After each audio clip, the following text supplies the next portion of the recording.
Historia y evolución del computador.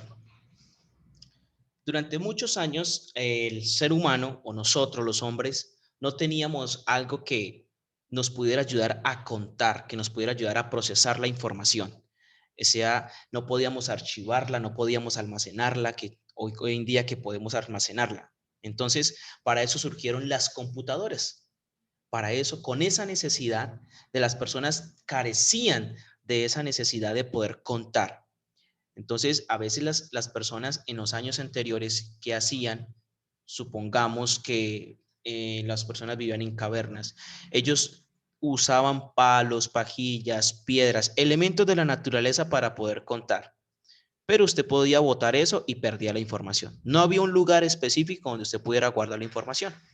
A veces existía algo que se llamaba el trueque. Es decir, yo te doy un producto, tú me das otro producto.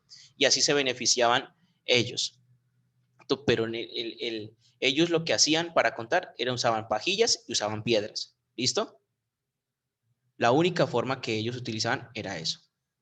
De esa manera ellos iban a poder sobrevivir los inviernos en su época, poder guardar todos sus alimentos, poder hacer todo y distribuirlo en sus tribus y de esa manera pudieron llegar a tener los cálculos exactos, decir, bueno, tenemos tantos animales para consumir, tantas frutas, todo lo de la naturaleza que les producía. Entonces, el hombre, la necesidad que el hombre tenía era la necesidad de poder contar, procesar la información y por eso surgieron las máquinas llamadas computadoras.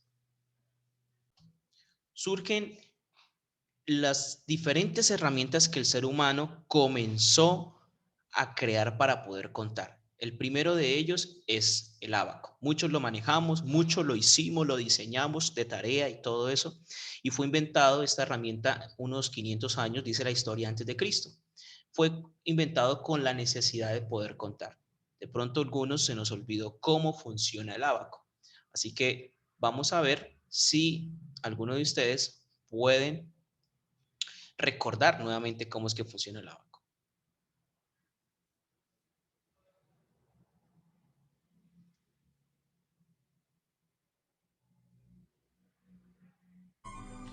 Buenos días, queridos estudiantes. En el presente video les mostraré el ábaco, sus partes, su funcionamiento y un ábaco en línea que utilizaremos para resolver algunos problemas y ejercicios. Pasemos pues a ver las partes y el funcionamiento del ábaco. El ábaco está compuesto por algunas casillas y en cada una de estas casillas se colocan fichas diferentes. Estas son las partes del ábaco.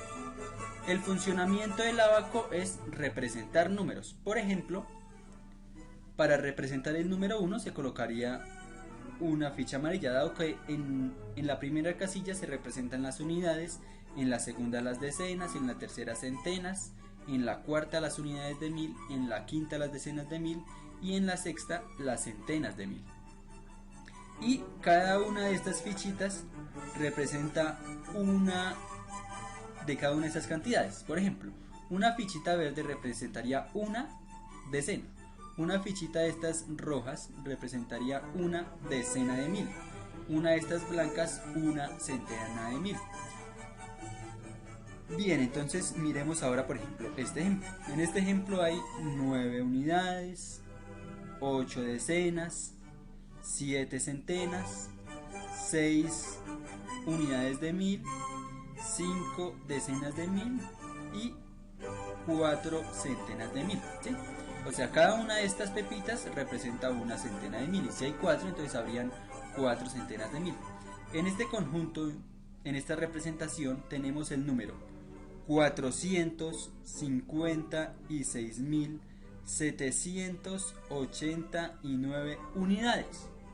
Ahora bien, debemos utilizar el siguiente abaco en línea para representar algunos ejemplos y resolver algunos problemas.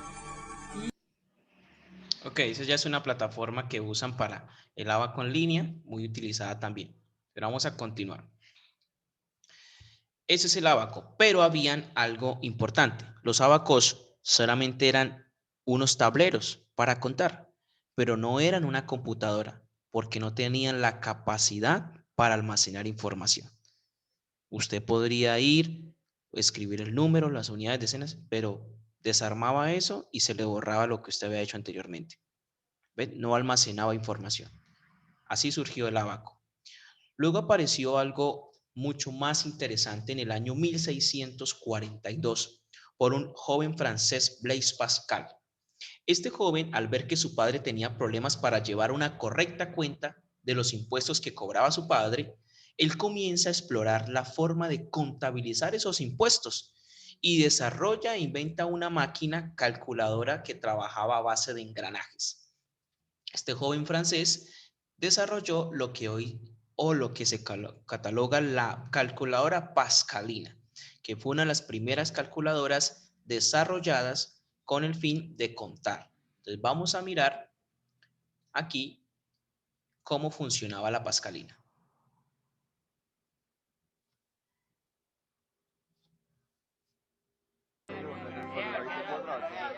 En 1642, Blas Pascal inventa una máquina que suma, resta y guarda los resultados. De ellas surgieron otras máquinas que también multiplicaban y dividían. Quanto fa 4 più 3?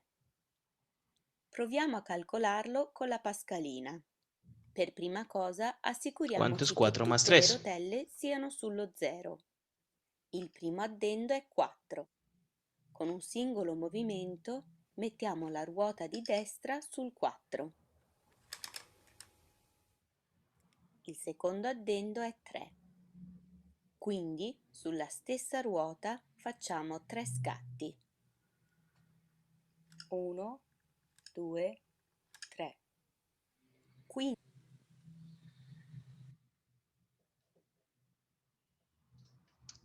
Así funcionaba la calculadora de Pascal.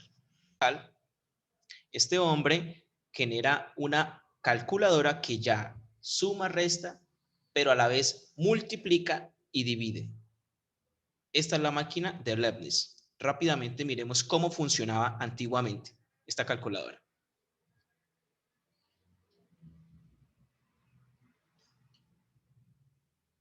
Entonces tenía también engranajes. Si ustedes se dan cuenta, la persona debía girarla, pero cada uno de esos círculos estaba enumerado de 0 a 9.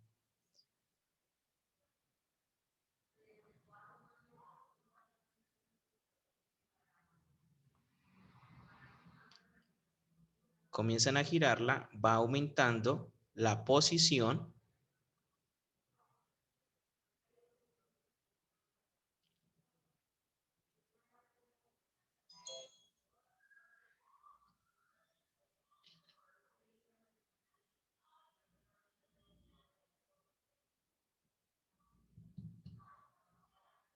y de esa manera obtenían su resultado dependiendo de la operación que vayan a hacer, si era una multiplicación o si era una división, y así sucesivamente utilizaban esa calculadora. ¿Algo complejo? Claro que sí.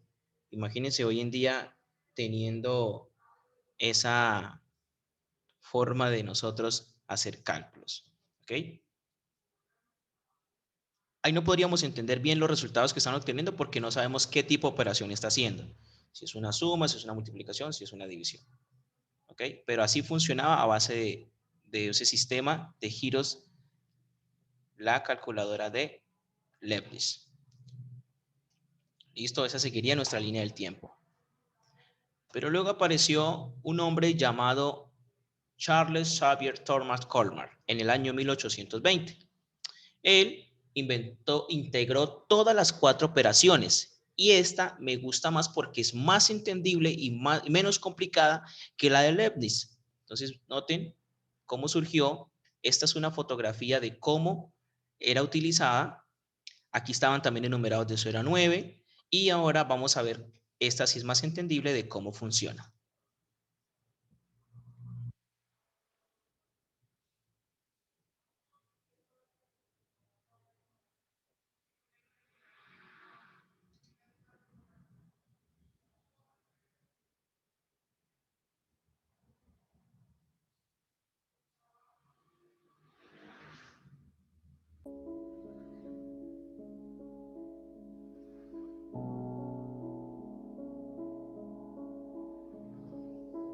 Ahí estaban las partes de la calculadora,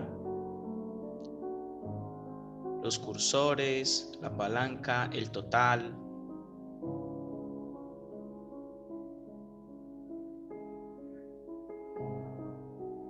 Entonces aquí está haciendo una suma, está sumando esas dos cifras, arma el número, el primer número, lo arma subiendo sus palancas,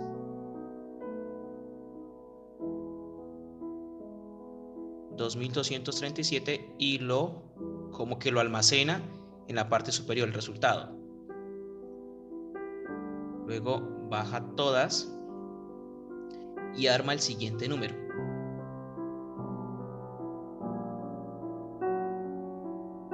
$189. Y gira y ya obtendremos el resultado arriba, 2,426. Muy interesante. Ahora la resta.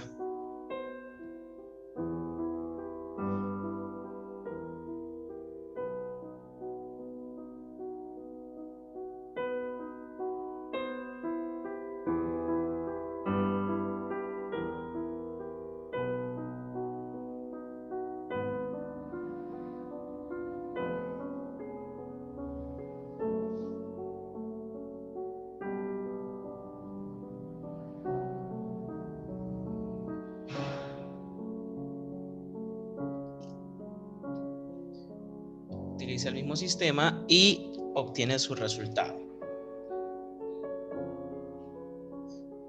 Ahora van a hacer una multiplicación, 27 por 9.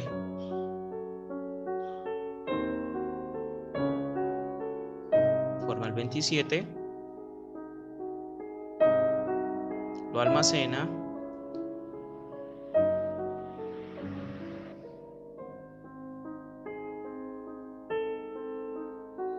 y debía girar 9 veces para obtener su resultado.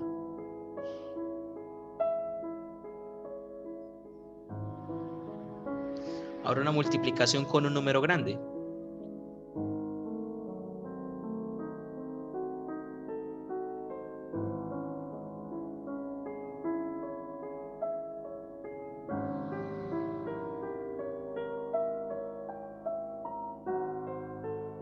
Forma el número inicial, lo almacena.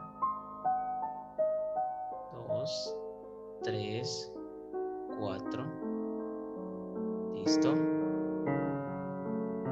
Luego desencaja y aumenta la siguiente cifra. 1, 2, 3. Va formando el otro número. Vuelve y la corre. 2, 3, 4, 5. 534 por ese número y ahí da todo el resultado.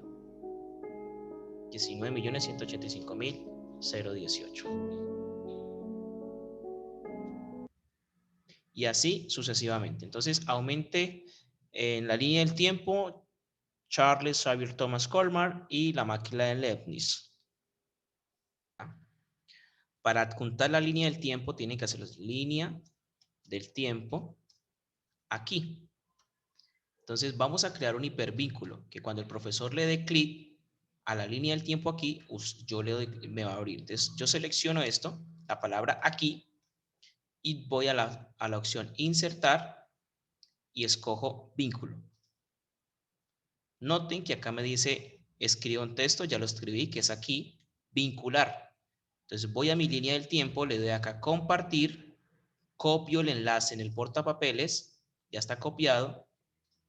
Acá me dice se ha copiado la URL, voy a mi cuaderno virtual y lo pego acá y le doy a aplicar. Eso quiere decir que cuando el profesor ingresa a su cuaderno virtual y le da clic ahí, automáticamente le va a abrir la línea del tiempo. Entonces hagamos eso por favor. Luego aparece nuestro amigo de la máquina de telar Jacquard, el francés Joseph Marie Jacquard. Inventa una máquina de telar y una de las ventajas de esta máquina de telar era que se podía perforar y era capaz de crear diferentes patrones en las telas.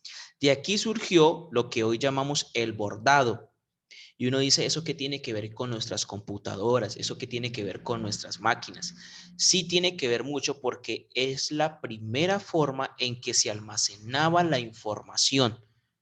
Al menos ya la información en esas tarjetas, en esos huequitos, quedaba perforada. Miremos un corto documental de este amigo de Jadwar que creó y miren cómo funcionaba esta máquina de telar. Todos atentos.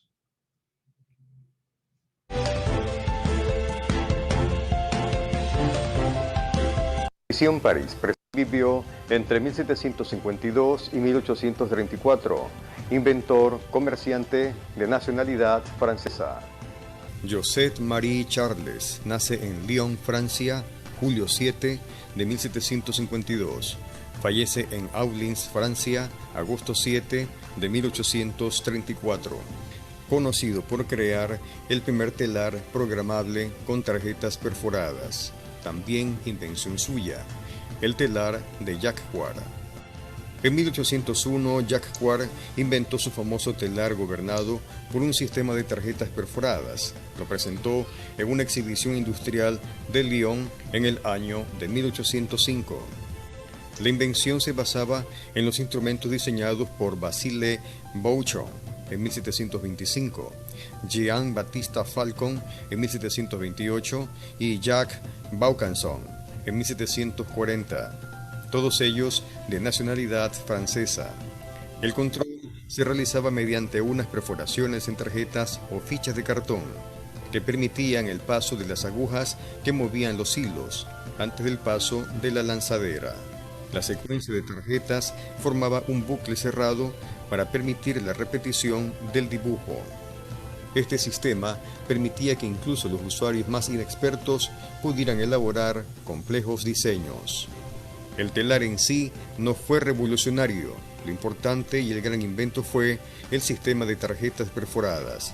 Declararon el telar automático Patrimonio Nacional y Jacquard recibió la medalla de la Legión de Honor y un acuerdo donde pactaron el pago de 50 francos al inventor por cada telar vendido. Joseph Marie Jacquard, otro trotamundo más de nuestro maravilloso planeta, quien, con su aportación del telar programable con tarjetas perforadas, facilitó la elaboración de complejos diseños. Radio Televisión París presenta. Luego aparece nuestro amigo de la máquina diferencial y analítica de Babbage. Charles Babbage en 1822 creó una máquina diferencial capaz de desarrollar polinomios.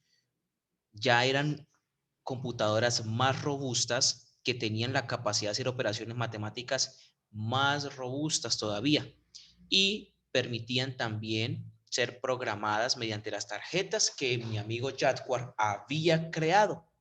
Entonces, aquí encontramos a Charles Babbage, se le conoce como el padre de la informática. A él se le conoce como el padre de la informática porque en esa máquina diferencial se creó el primer lenguaje de programación y lo creó una mujer llamada Ada. La primera mujer o la primera programadora fue una mujer. Veamos este corto video.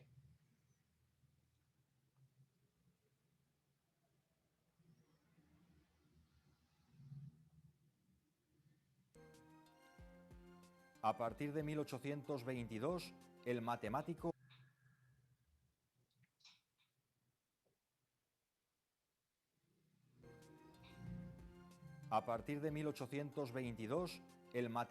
e inventor británico Charles Babbage llevó a cabo una serie de avances fundamentales.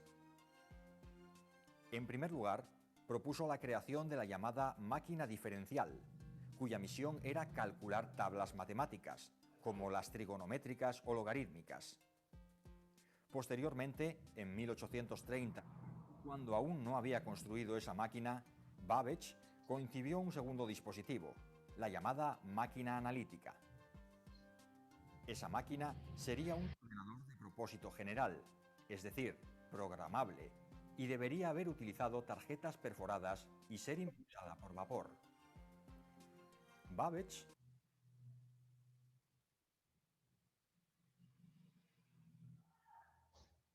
Esta era la máquina analítica de Babbage.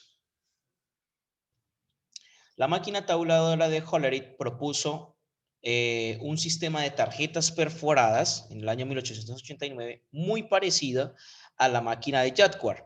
Pero ¿qué hacía esta máquina? Lo que pasa es que antes tardaban mucho en realizar un censo. ¿Qué es un censo? Un registro de personas de todo un país, de una población o de algo. Eso es un censo. Entonces, esta máquina lo que permitió fue que se obtuvieran resultados del censo en menos tiempo del que por lo general se tomaban. Entonces, en 6 meses logró efectuarse ese censo y antes tardaban hasta 2 años. Entonces, es la máquina tabuladora de Hollerith.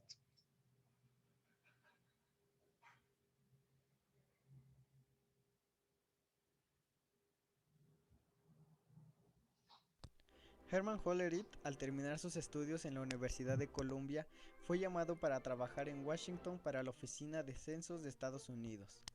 En una cena conoció al Dr. Shaw Billings, donde entre pláticas surgió la idea de que debían hacer un sistema más sencillo y aumentar el proceso de tabular a la población, ya que en el censo del año 1880 se tardaron 8 años entre la recogida de información y su análisis. Más tarde trabajó en la oficina de patentes, que le ayudó a aprender todo lo que necesitaba para patentar, e incluso lo suficiente como para establecerse como experto y asesor legal de patentes de forma independiente. Para ese entonces ya había empezado el diseño de su máquina e intentó que la tira de datos fuera de papel perforadas sin mucho éxito. Y observó el sistema que usaban las compañías de ferrocarriles para que no se falsificaran los pasajes, y empezó a codificar en tarjetas perforadas basadas en un telar. Consiguió hacerse de sus primeras partes de su máquina, y en 1887 probó su máquina en el Departamento de Salud de Baltimore, con éxito, y la presentó a la Universidad de Columbia como su tesis doctoral. Posteriormente, en 1890, y gracias a la máquina de Hollerith, el censo de Estados Unidos se terminó ese mismo año, y así varios países consiguieron sus máquinas para sus respectivos censos. En 1896 creó su propia compañía, Tabulating Machine Company, y en 1906 le añadió un panel de control que hacía capaz a su máquina de hacer varios trabajos sin necesidad de reconstruirla. En 1910, Estados Unidos ya tenía su propia máquina de censo, y su patente se la dejaron a James Powers, que bancó a la compañía de Hollerith. Y por último, se terminó funcionando su compañía con otras, y permaneció como asesor hasta su retiro en 1921. Y la CTR, por sus siglas en inglés, cambió su nombre a IBM.